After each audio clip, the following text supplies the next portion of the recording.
My daughter had always been the brightest light in my life. From the very first moment I cradled her in my arms, tiny, pink, and blinking up at me as if I was her entire world, I made her the center of mine. Every decision I made, every sacrifice I offered, every sleepless night I endured, I did it all to give her the love, protection, and sense of stability that I never had growing up. She was my purpose. And Claire, my wife, had once been my rock. Our marriage wasn't without hardship. We had weathered our fair share of storms, but I clung to the belief, perhaps foolishly, that beneath all the cracks, there remained trust, devotion, and love strong enough to hold us together. Never in my worst nightmares did I imagine the betrayal would come from both of them, the woman I married and the daughter I raised. It didn't happen all at once. The shift was slow, almost imperceptible at first. Claire grew distant, evasive. Our conversations lost their warmth, becoming clipped and superficial. She started staying out late, citing work, always claiming exhaustion. Her phone never left her side anymore, always face down, always locked. I brushed it off initially. Maybe she was under pressure at work. Maybe we were just going through a rough spell. But then the lies started piling up like a precarious house of cards, each one weaker than the last. She told me she was meeting friends, but when I reached out, casually, not accusingly, those same friends hadn't seen her in weeks. A cold knot of dread coiled in my chest, and with it came a quiet, relentless whisper. Something isn't right.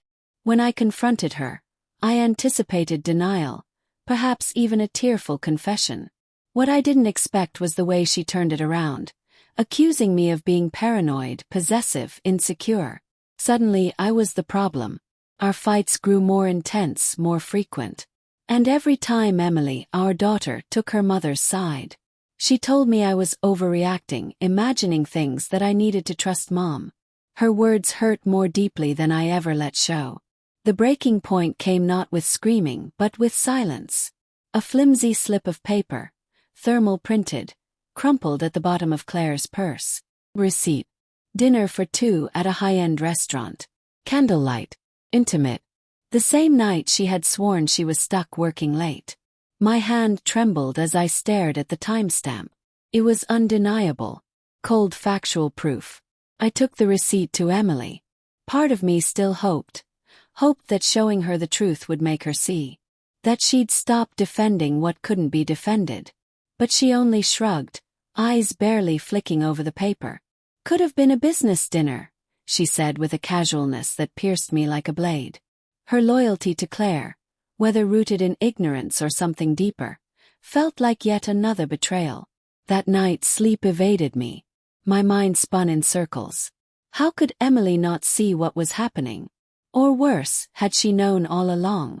Had she helped guard a secret I was never meant to uncover? I needed answers. Even if they would hurt. Even if finding them meant crossing a line I never thought I'd consider. So I did something that felt both necessary and cruel. I ordered a paternity test. I swabbed the inside of my own cheek. Then, from Emily's hairbrush, I collected a strand of her hair. The guilt gnawed at me as I sealed the samples, but the doubt was tearing me apart. Had to know.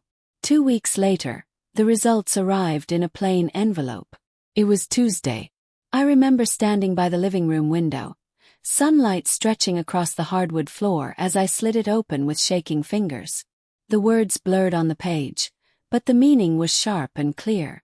Probability of paternity, 0%.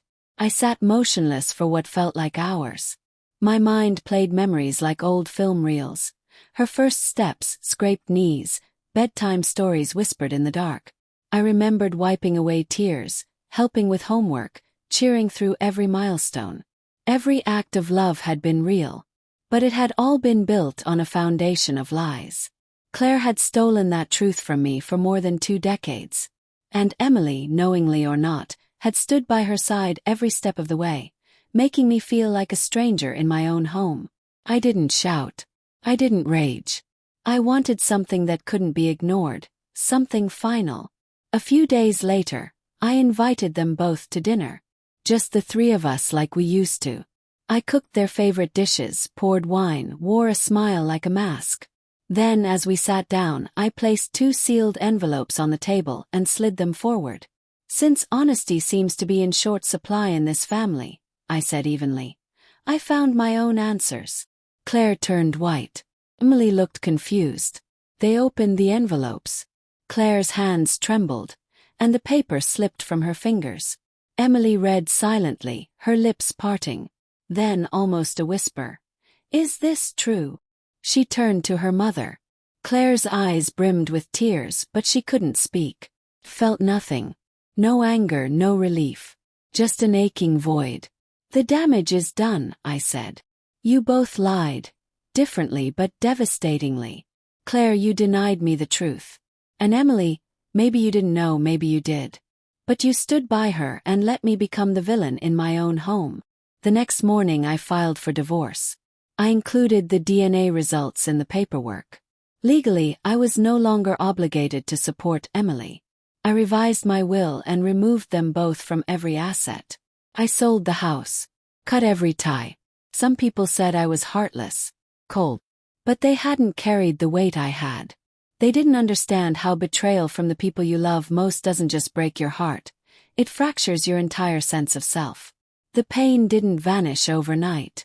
It stayed, a bitter echo in an empty space. But slowly, I began to breathe again.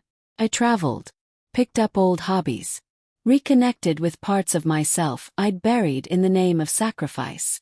I made new friends. I stopped asking why and started asking what's next. Sometimes Emily emails me. Sometimes apologetic. Sometimes confused or angry or just lost. I never respond. Not because I hate her, but because I've learned that peace matters more than closure. This wasn't about revenge. I was done bleeding for people who never noticed the wounds they left behind. And sometimes peace isn't about forgiveness. Sometimes it begins the moment you choose yourself, completely, and walk away from those who shattered your trust, even if they were once your everything.